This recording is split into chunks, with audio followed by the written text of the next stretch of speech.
When it comes to music production, there are certain things that it is a must to know. It doesn't matter which music genre you produce.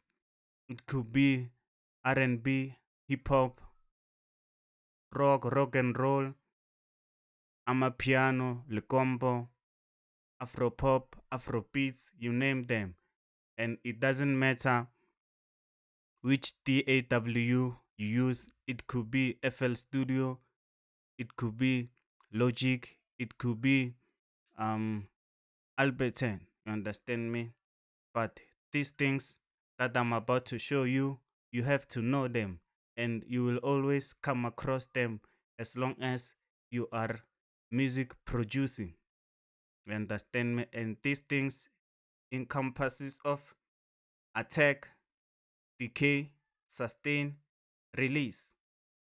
You know, you can go to Google and search what does attack, decay, sustain, and release in music mean, but you will never really understand what does these things do to your sounds as long as you are not like really seeing the practical way of manipulating them and using them.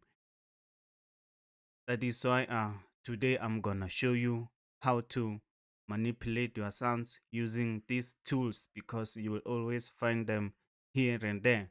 Understand me? The attack is all about how your sound start. It could be smooth or harsh. That is really the bottom line. Therefore, the decay is all about how long does your sound last. Understand me? Therefore, the sustain and the release, they are all about the tail of your sound. There's a thin line between sustain and release, but they are not the same. So let me load GMS and illustrate what I'm talking about. If you go to GMS in this box, you can see we have the attack, decay, sustain, and release. But before I show you what these things do to your sound, let me show you something. You see here it is written attack, decay, sustain, and release in full. But if you go to maybe you go to SimSynth, or is that it is also FL Studio stock plugin. If you go here, if you go to SimSynth, it is only written ATT for attack in this box of amplifier. It is written ATT for attack, DEC for decay, SUS, SAS for sustain, REL for release, DEC for decay, H for attack. Understand me? Or if you go to FL Studio Sampler, you can hear we have an 808 there. If you come here, you can see it is written ATT, DEC, SAS, release. Understand me? You can manipulate the sounds there. So if you go to Purity, you open Purity, you go to Edit.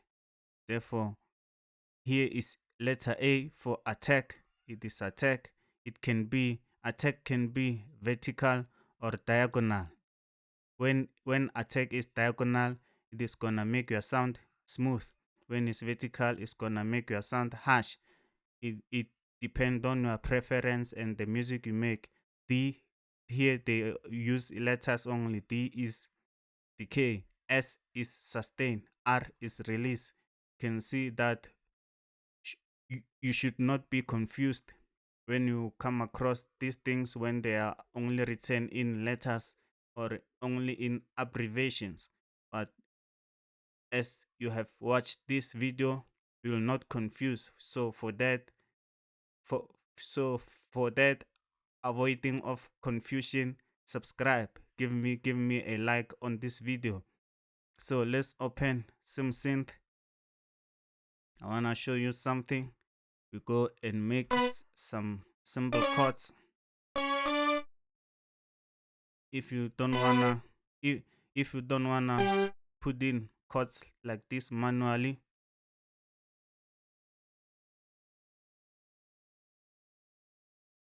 you can just go to minor, you right click, you left click here and just choose minor.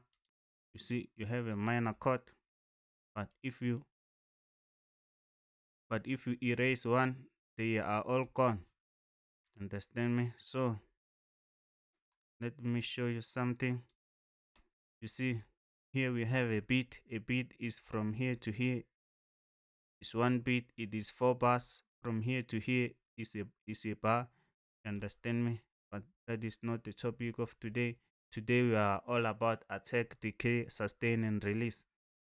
You see, if you look here, you have attack, decay, sustain, and release. Understand me? So if you play the sound, you see it is starting from here. It only ends here, but you don't have to literally drag the sound here to fill up this space. Sometimes you have to manipulate the attack, decay, sustain, and release for you to fill up this space. So if you listen to the way our sound start, now we are going to focus on attack. If you listen to how the sound start, it is kind of harsh because our attack is vertical. If you look here, you can see our attack is vertical, it is harsh. But if we turn it up, you can hear how our sound starts.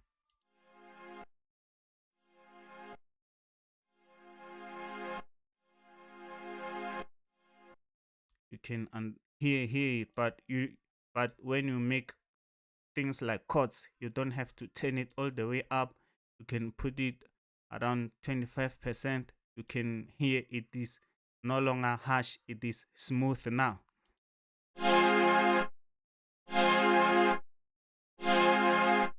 Okay, I hope you got it now. Let's go to decay. Let me turn down the release and the sustain so that you can hear what I'm talking about when I'm talking about the decay. You can hear now. Like I said, decay is all about how long your sound hits or starts, or how long does your sound last actually. It is lasting from here to here where the chords ends, because our decay is up. But if I bring it down, it is only gonna say ch.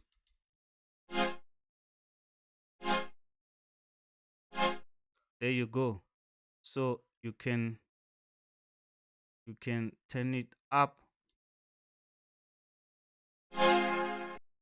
Like usually when you make chords, you want to turn your decay a little bit higher.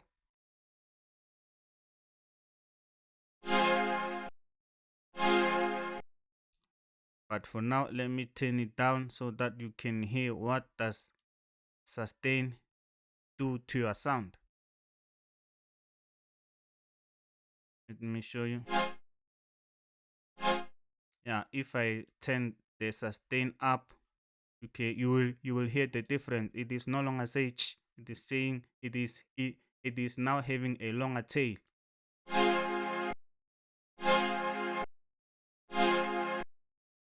Can hear the difference. So if I turn, yeah, now let's focus on filling up this space without dragging the chords all the way to the end of the beat. If I turn up the release, you can hear our sound have a longer tail now. It is longer. It is no longer ending where the chords end.